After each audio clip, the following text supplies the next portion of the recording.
Are you asking me to trust you? We must trust one another. As with nearly all vampires in Blood Omen 2, Umah was turned by Vorador at some point in Nosgoth's past.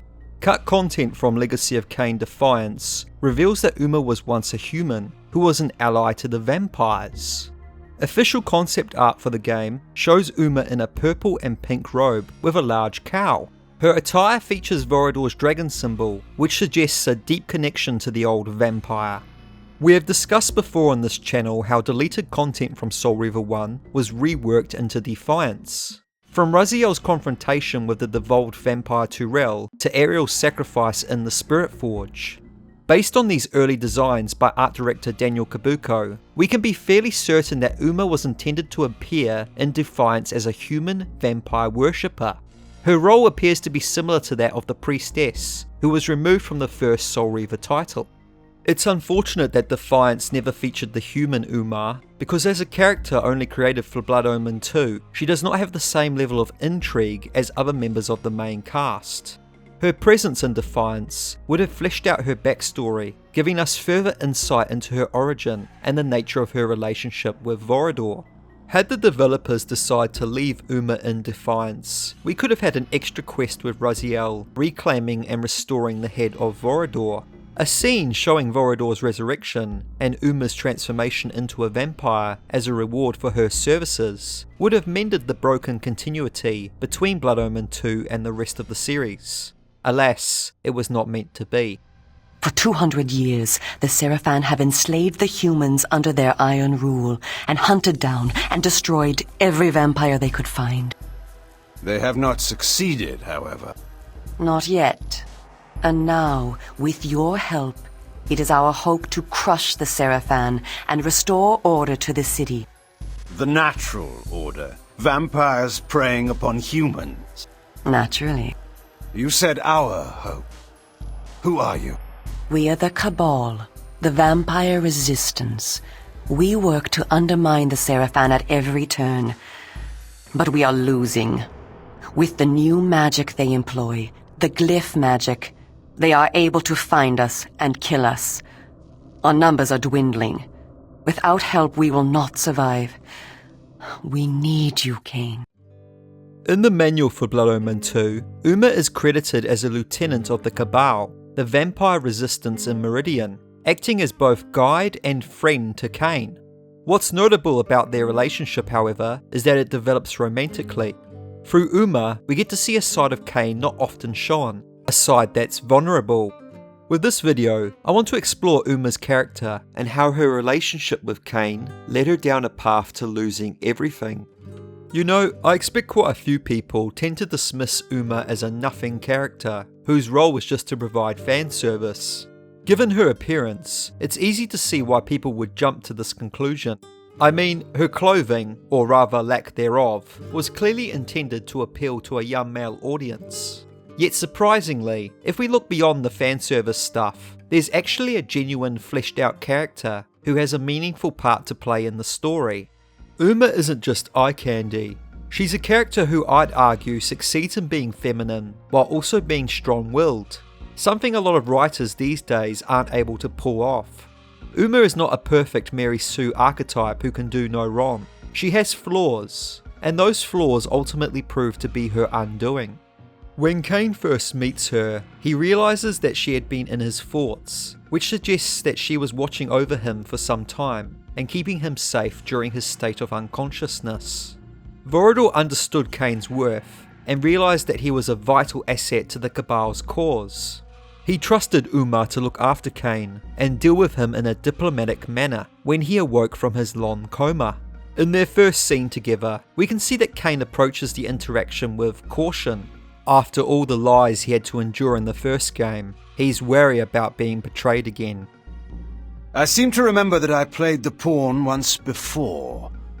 It ended badly. This time, you will prevail. We are simply your allies, not your betrayers. What we want from you is open and plain, with no hidden paths. If you succeed, so do we all. Umah is no Ariel or Mortanius. There's no hidden agenda to her request. no secret manipulation. She's genuinely trying to persuade him to join their efforts against the Seraphan, which happens to also align with Kain's ambitions. But Kain is distrustful of her intentions and tries to intimidate her into doing his bidding. Where other weak-minded vampires might have succumbed to his demands, Umah stands firm. Despite his reputation as a great general and butcher of the Circle of Nine, she shows that she's not afraid of him. The Nosgoth Kain remembers from Blood Omen was similar to medieval Europe. In those days, women had a smaller role in society. They obeyed their spouse, produced offspring, and oversaw the running of the household. The fact that Umah does not capitulate to Kain's demands shows her bravery at a time when women were expected to be submissive. Kain is also used to his subjects following his orders, and he expects his reputation to strike terror into the hearts of men and women alike. Yet Umah does not yield to him. She's steadfast and tenacious, and I think a part of Kain respects that and finds those qualities attractive. Why did I obey her? Why did I trust her even for a moment? I had gone my own way, always. But this time... I was impressed by you today, Kain. Soon we will work together again and rid this plague from our land. Trust is the cornerstone of any healthy relationship. It serves as the bedrock from which everything in a relationship is built. It provides stability for people to connect and collaborate with one another. When you trust someone, you're giving that person power over you. Against his better judgment, Kain decides to trust Umah. On the other hand, Umah clearly likes him, but she does not trust him yet. She's heard of Kain's stories from Vorador, and while she's impressed that he's living up to his legend, she's apprehensive about his ambitions for Nosgoth. And so, the foundation on which their relationship is built is rocky at best. It's interesting to see how Kain reacts to Umah's capture by the Seraphan in Chapter 3. In this scene, Kain has found the Cabal's hidden base of operations in the lower city, where he learns Vorador leads the vampire resistance. He acts indifferent to Umah's capture, as he flat out tells Vorador that he's only interested in obtaining her information, while Vorador insists they must rescue her to save her life. Throughout Blood Omen 2, Vorador appears to treat Umah like a daughter and is naturally protective of her. While Kain's indifference to Umah's predicament might seem cold and calculating, it's understandable because he's been defensive around the elder vampire. He has slipped back into the role of vampire general and is strictly focused on the practicalities of the situation at hand as he tries to assert his dominance. Still, Kain needs little convincing and infiltrates the Seraphan Keep despite the risk. Kain, I thought no one would dare attempt to rescue me. You are either brave or foolish. You will find me relentless. There must be a glyph nearby that powers the ward. Find it and shut it down. What was it that you learned in the industrial quarter? Tell me, in case I cannot free you. Tell you now, before I am freed. What would you do in my place, Kain? I would offer my rescuer a token of trust. That information is for Vorador only. Haven't I earned your confidence yet? You have not rescued me yet. Very well. I will return shortly.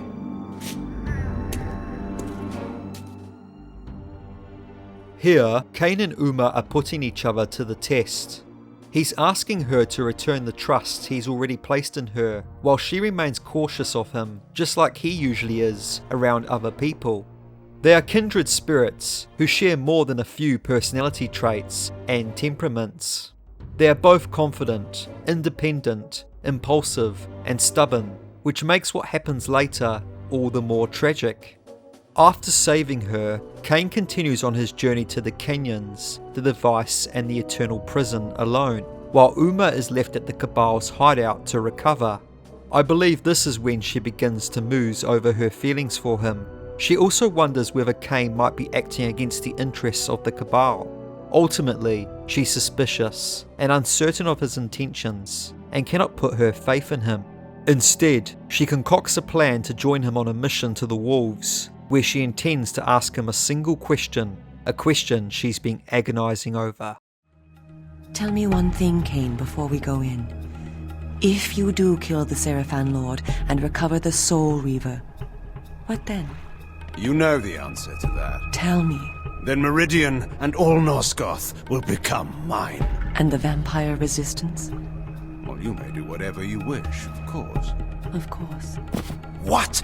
Do you take me for a fool? You dare! Vorador has told me all your stories, Kain. He said that you would stop at nothing to achieve your great ambition, absolute power.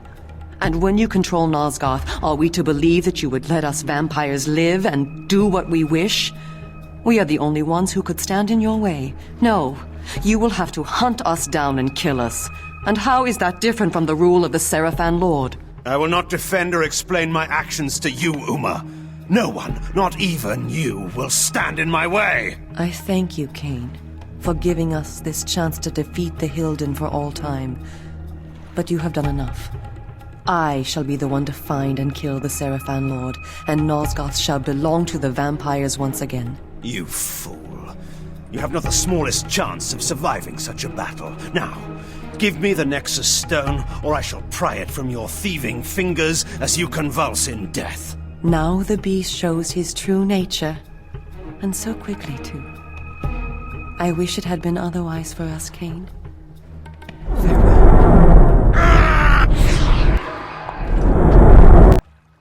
Umah needs to know the Cabal will be safe, that Kain and his new empire will not make a move against them once the Hilden have been dealt with.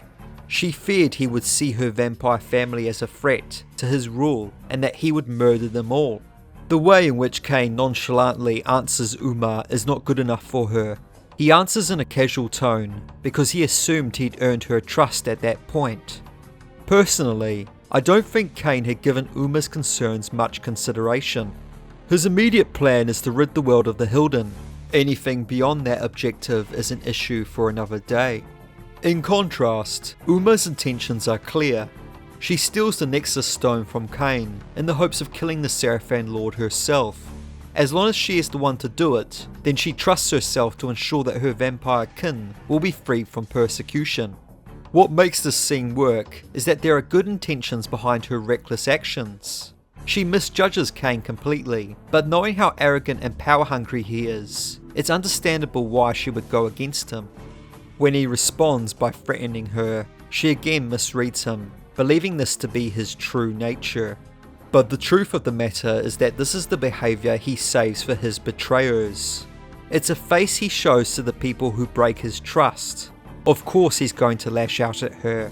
Umah had overestimated herself, and in so doing reveals that she lacks the wisdom which comes from age and experience. I think most of us can relate to misjudging a situation or person from time to time. Unfortunately, her actions have grave consequences.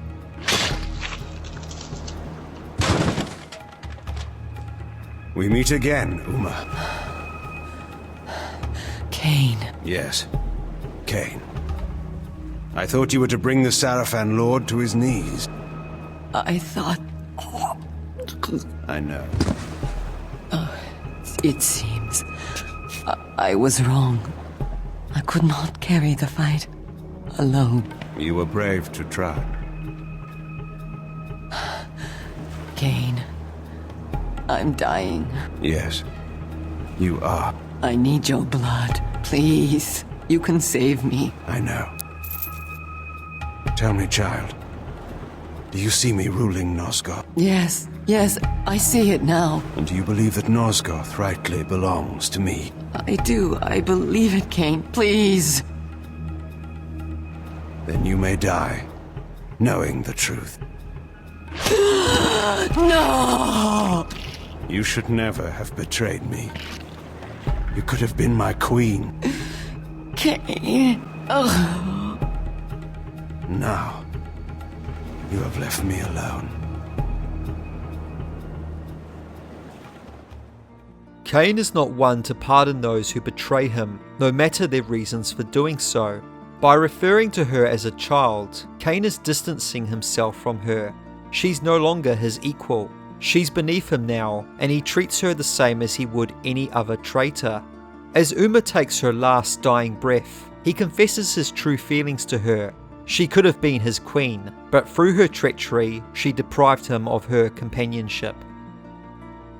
It's obvious that Kain was troubled by her betrayal. When he faces down the Seraphan Lord, he tries to shift the blame onto him, accusing the Hilden that Umah had been another one of his spies. But the Seraphan Lord denied knowing her.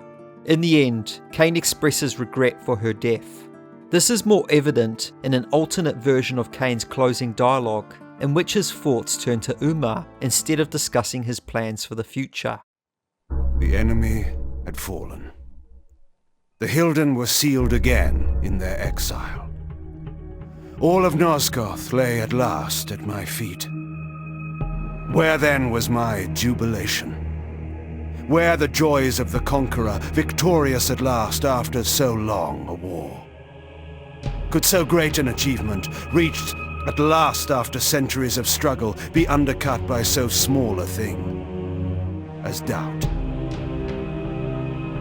Umah. What was it she said to me in that fatal moment when she took from me the Nexus Stone? How would my rule differ from that of the Seraphan Lord? If you had lived, Umah, you would have learned the difference. You should have trusted me. I think Kain and Umah's relationship was never going to last. Even if she had survived beyond the ending of Blood Omen 2, eventually the existence of the Cabal would have divided the two of them. For Kain to become deified, as we see him in Soul Reaver 1, he would need to be the sire of all vampires. Vorador and his descendants surely would cast doubt on Kain's divinity.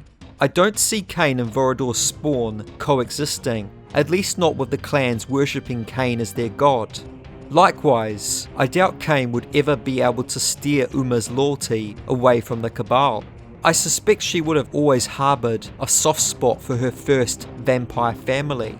At some point down the line, this would have brought the two into direct conflict. But those are just my thoughts on Umah. What do you think of her character and her relationship to Kain? Let me know in the comments.